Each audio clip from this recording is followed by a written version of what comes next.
அனைவருக்கும் வணக்கம். இந்த வீடியோட கண்டென்ட் என்னன்னு சொல்லி பார்த்தீங்கன்னா, இலங்கையில எப்படி பாஸ்போர்ட் எடுக்கிறது, அதுக்கு தேவையான டாக்குமெண்ட்ஸ் அண்டு அதுக்கு எப்படி ஆன்லைனில் புக் பண்ணுறேன்னு சொல்லி பார்ப்போம். வாங்க பார்ப்போம். பார்த்தீங்கன்னு சொன்னால், நாங்கள் இப்போ இலங்கையோட இமிக்ரேஷன் அண்ட் எமிக்ரேஷன் டிபார்ட்மெண்ட் வெப்சைட்டில் நிற்கிறோம்.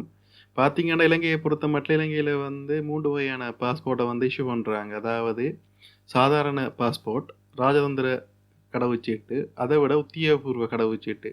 பொதுவாக இலங்கை வாழ் மக்கள் எடுக்கிற கடவுச்சீட்டு எதுன்னு பார்த்தீங்கன்னா சாதாரண கடவுச்சீட்டு, அதாவது ஆர்டினரி பாஸ்போர்ட்னு சொல்லுவாங்க.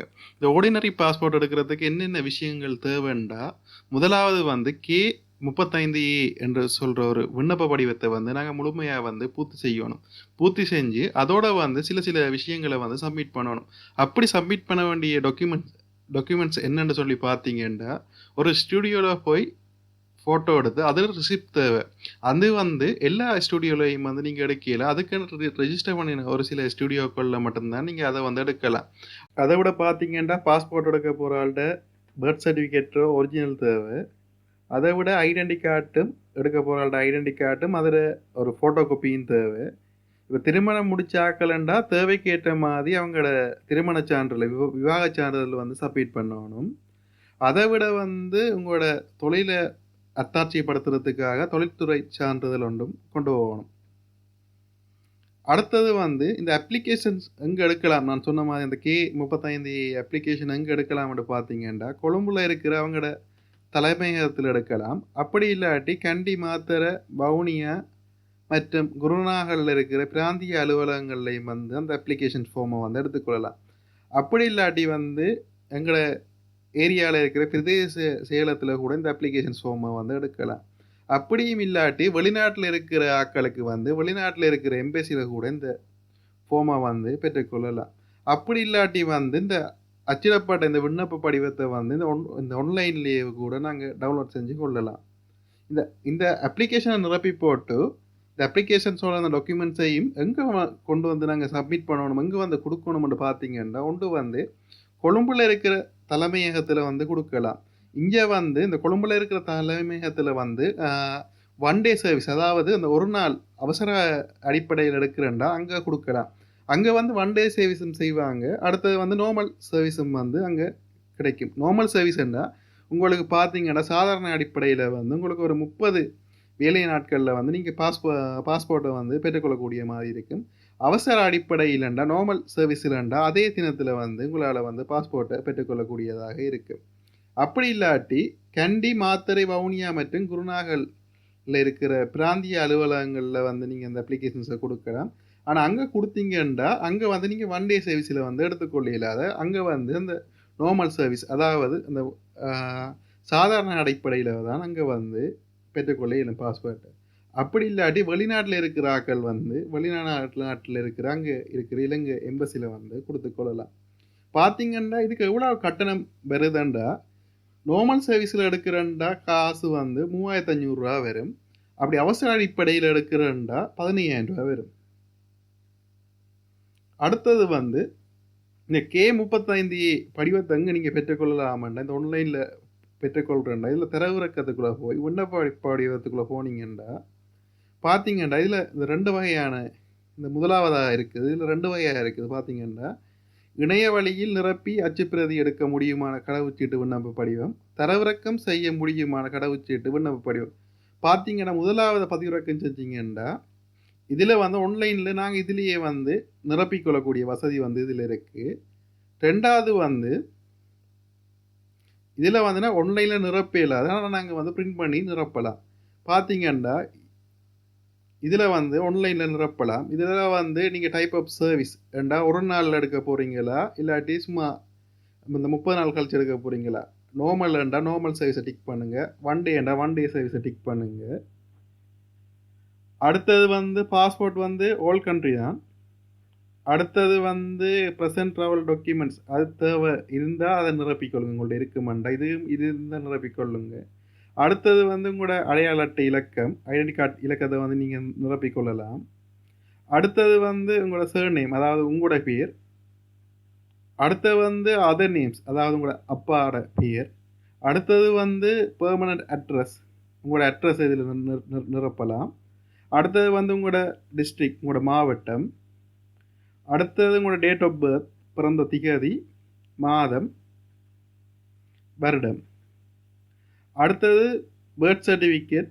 பர்த் சர்டிஃபிகேட்டில் பார்த்தீங்கன்னா உங்களோட வலது கை பக்கம் மேல் மூலையில் பார்த்தீங்கன்னா பர்த் சர்டிஃபிகேட் இலக்கம் இருக்கும். அந்த இலக்கத்தை வந்து இதில் 4 இலக்கத்தை வந்து நீங்கள் ஃபில் பண்ணணும். அடுத்தது நீங்கள் இந்த பர்த் சர்டிஃபிகேட் இருக்கிற அந்த டிஸ்ட்ரிக்டையும் வந்து இதில் ஃபில் பண்ணணும்.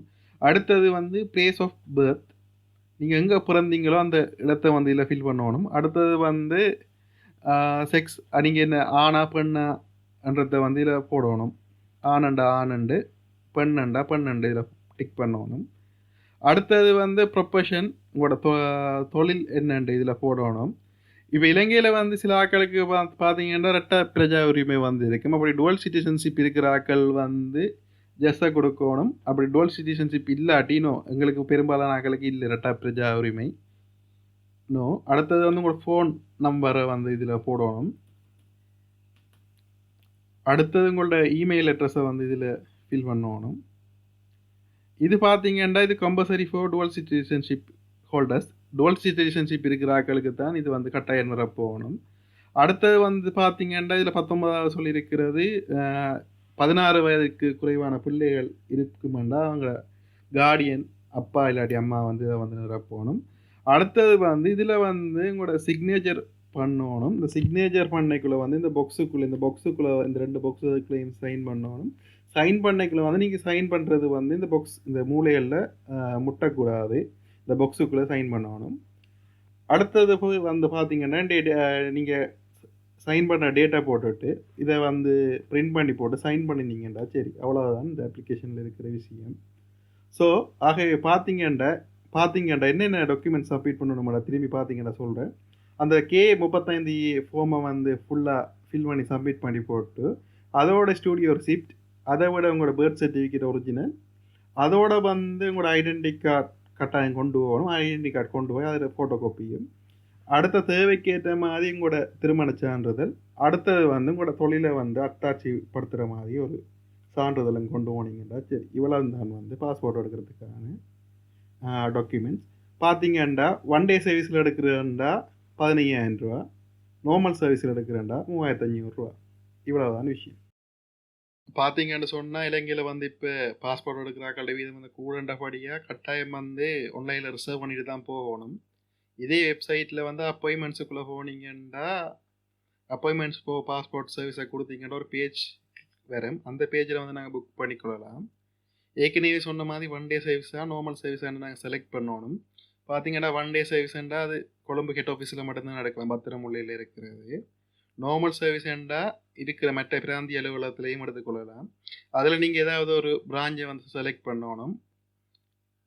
அடுத்தது வந்து இது அப்ளிகேஷன் இந்த ஆன்லைனில் ரிசர்வ் பண்ண முதல்ல கட்டாயம் வந்து நீங்கள் வந்து ஃபோட்டோ எடுத்துருக்கணும். ஏனெண்டா அதில் வந்து ஃபோட்டோ அக்னாலஜ்மெண்ட் இலக்கம் கேட்பாங்க. அதுக்காக அந்த அக்னாலஜ்மெண்ட் இலக்கம் எப்படி பார்க்குறேன்டா அந்த ரிசிப்டில் வந்து உங்களோட வலது பக்கம் மேல் மூலையில் வந்து ரெஃபரன்ஸ் நம்பர்ன்ற ஒரு நம்பர் தந்திருப்பாங்க.